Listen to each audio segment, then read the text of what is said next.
హరి ఓం గురుభ్యో నమః. ఆత్మీయులందరికీ నమస్కారం. ఇప్పుడు మనం 2024 సంవత్సరం జూలై నెలలో సింహరాశి వారికి ఈ నెల పూర్తిగా ఎలా ఉంటుంది? ఈ యొక్క నెలలో 9 గ్రహాలు ఏ యొక్క రాశిలో సంచారం చేస్తున్నాయి? ఏ తేదీకి మరొక రాశికి సంచారం చేస్తాయి?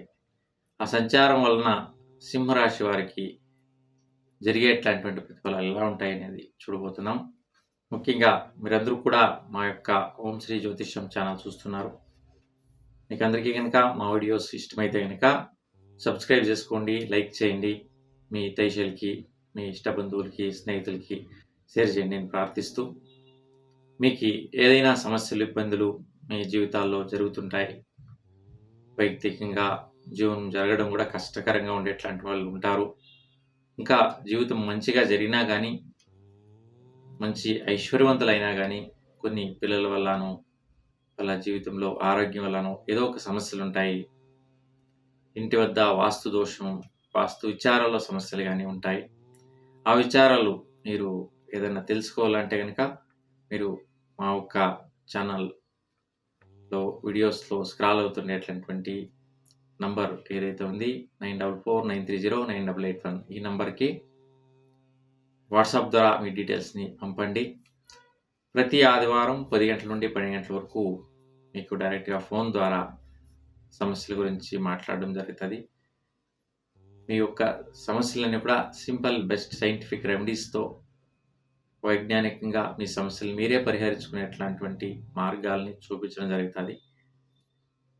ప్రతి ఆదివారం 10 గంటలకి 12 గంటలు ఈ సమయంలో మీకు ఫోన్ చేయడం జరుగుతుంది. ఇప్పుడు సింహరాశి వారికి ఈ జూలై నెల ఎలాంటి ఫలం ఇస్తుంది అంటే, ప్రారంభ 16వ తేదీ వరకు సూర్యుడు మిథున రాశిలో సంచారం చేయడం వల్ల విశేష కార్యక్రమాల వల్ల మీకు ఆదాయం లభిస్తుంది. భూమి పట్ల, వ్యవహారం పట్ల, వ్యాపారం పట్ల, పంటలు, పైర్లు విచారంలో 16వ తేదీ వరకు మీరు ఎలా ప్రయత్నిస్తే అలా ఆదాయాలు అమితంగా పొందేటటువంటి మహత్ యోగం మీదే ఉంటుంది. 16 తర్వాత కాస్త ఖర్చులు, వెచ్చాలు రావడం, కొన్ని వ్యవహారాలు ఖర్చు పెట్టడం ఇవన్నీ కూడా జరుగుతాయి. ఇంకా వైయక్తిక అభివృద్ధి విచారంలో 19 తర్వాతన కొంచెం స్థిరత్వం, డెవలప్మెంట్స్, వ్యవహార జ్ఞానం జరగడం వస్తుంది. కొన్ని ఆపర్చునిటీలు, అవకాశాలు మీ వద్ద వస్తాయి. భూమి కొనుగోలు కావచ్చు, వ్యాపారాలు కొనుగోలు కావచ్చు, మీ వద్ద రావడం ఖచ్చితంగా జరుగుతుంది. ఇంకా డబ్బుల విచారంలో అయితే కాస్త ఒత్తిడులు, భూమి వ్యవహారాల చిక్కుల్లో చిక్కేసుకోవడం, బంధువుల్లో డబ్బుల విచారంలో గొడవలు రావడం ఇవన్నీ కూడా సహజంగా జరుగుతుంటాయి. కాబట్టి మహావిష్ణు దర్శనం చేసి, గణపతిని దర్శనం చేసి ఒకే రోజు ఈ యొక్క ఇద్దరు దేవుళ్ళు కూడా దర్శనం చేసి పూజించుకోవడం వల్ల దోష పరిహారం అవుతుంది. ఇక ప్రయత్నకార్య విచారంలో అయితే 6వ తేదీ వరకు అమితంగా ఆదాయాలు వచ్చేటటువంటి ప్రయత్నాలు చేస్తారు. ఆ తర్వాత 6వ తేదీ తర్వాతన మీకు కొన్ని ఇంటికి కావాల్సినటువంటి కానీ మీ స్వయార్జితంగా మీ సొంతానికి కావాల్సినటువంటి ఐషారామ జీవనం అంటాం. అంటే వెహికల్స్, కార్ కొనుక్కోవడం కానీ ఇట్లాంటి విచారాలు కొంచెం ఖర్చు పెట్టేటటువంటిది, బుకింగ్ చేసేదానికోసం వీటికన్నిటికీ కూడా ఖర్చులు పెట్టడం వస్తుంది. మీ ఇంటి కావాల్సినటువంటి ఏదైతే వస్తువులు కానీ, మిషనరీస్ కానీ ఇలాంటి దానికైతే ఖర్చులు పెట్టడం జరుగుతుంది. ఇంకా మీ స్వస్థానంలో విశేషంగా భాగ్యం పొందేటటువంటి అవకాశాలు మంచిగా ఉంటాయి. 12వ తేదీ వరకు భాగ్య ప్రాప్తి యోగాలు మీ ఇంటి వద్ద వస్తాయి. తర్వాత ఆ భాగ్యం నుండి వృత్తి, ఉద్యోగ ఫలితాలు కూడా మంచిగా మారుతాయి. ఇబ్బంది లేదు.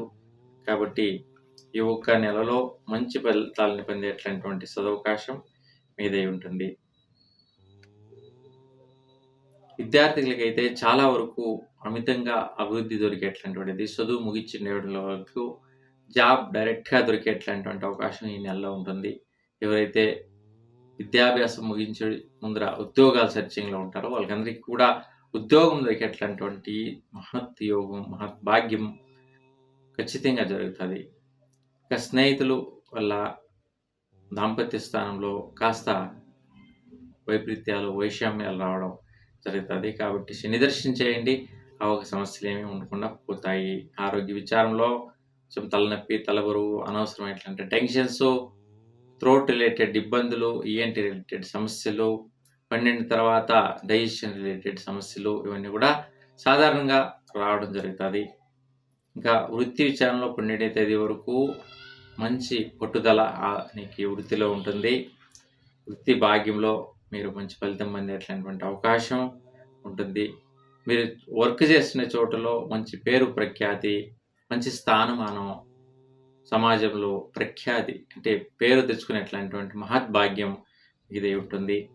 ఇక ఆదాయం విచారంలో జూన్ 6వ తేదీ వరకు మీకు డబ్బు వచ్చేటటువంటి ఆదాయాలు, 16వ తేదీ వరకు విశేషమైనటువంటి కార్యక్రమాలు మీకు ఆదాయంగా లభించేటటువంటి ఒక అనుకూలతలు ముఖ్యంగా జరుగుతాయి.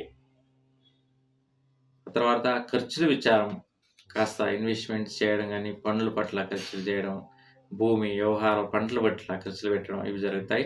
ఇవన్నీ కూడా మంచిగా ఉంటాయి, ఇబ్బంది ఏం లేదు. కాస్త ఆరోగ్య విచారం, తర్వాత డబ్బులు వ్యవహారం విచారంలో జాగ్రత్త పడితే చాలు, ఇంకేమి ఇబ్బందులు ఏం లేవు. మీకు అందరికీ కూడా భగవంతుడు మంచి చేయాలని కోరుతూ అందరికీ శుభం. నమస్కారం.